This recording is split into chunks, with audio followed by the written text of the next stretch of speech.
So let's get into some meat here. I want to talk about the pillars of persuasion. This comes from an individual named Robert Cialdini, and he is a psychologist, and he wanted to know what is it throughout history that people have used to persuade. Here is a link to his information.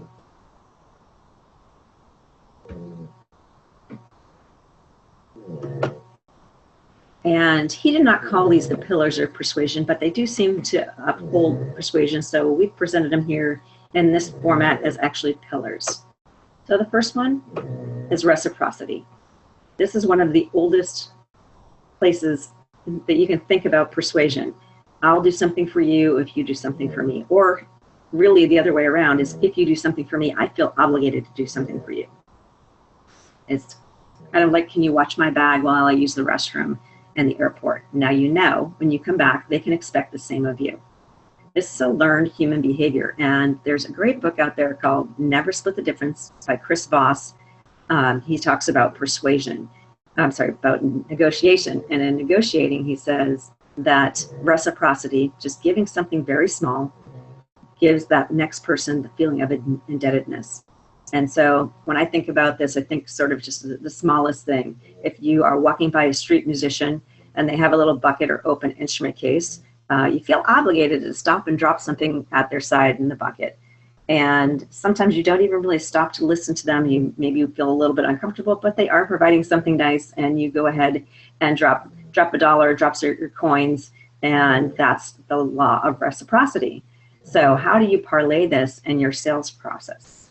If you have a question, write it down, and I'm happy to answer it now or later. And some of the ways that I use this in terms of reciprocity is just a small bit of information. I might send a note of congratulations to someone. I might say, I saw in the paper that your company received such and such award. And so when I run into that person or I call that person, they feel a little more indebted just based on a little bit that I gave to them. They naturally want to give back. So our next pillar of persuasion is commitment and consistency. It takes a lot of energy for people to make a decision, believe it or not. And so you're looking, again, for those little commitments, accepting your LinkedIn connection, agreeing to a call or a coffee. And this goes hand in hand with reciprocity. So when someone makes a little commitment to you, they're more likely to make the next commitment. It's easier to stay consistent with you than it is to start to make a commitment to someone else. And this comes in significantly in the buying process. Oftentimes you might hear to get 3 yeses in a row, and you want to offer something small in order for them to do that. Hey, is this still a good time for you? Yes. Are you still interested in moving? Is your project moving forward? Yes. Before you actually start to give them your product or service. The next pillar of persuasion is likability.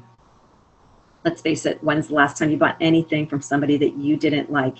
It's pretty rare.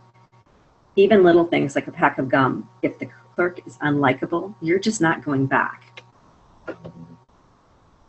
Our next pillar is social proof. And oftentimes nowadays, the first thing we think of in social proof is social media, but it goes well beyond that. What do other people think? It might be asking your brother-in-law, what restaurant does he like? Yelp is certainly bolsters that social proof because that is online social proof. But anybody else's recommendation plays into our understanding that something is worthwhile. Our next pillar is authority. And by this we mean being an expert and being a recognized expert.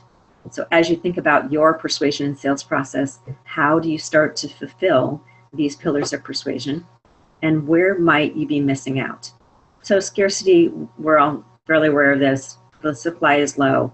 For me, my calendar fills up a week to a month in advance, and I'm happy to put you on it is one of the things that I tell people. And they're more likely to get on board with me sooner than later because my time is scarce. Similarly, when you look at the Sunday paper and you see a car for sale, it's at a great price, it's got everything you want in it, and they'll say 2 at this price. So they're creating scarcity. So putting all of these together makes you beyond persuasive. And we could spend a lot of time in these spaces, but I'd like you to just think about looking at these 6. Is there something you do very well? And is there something that you could do better or would want to drill down on further?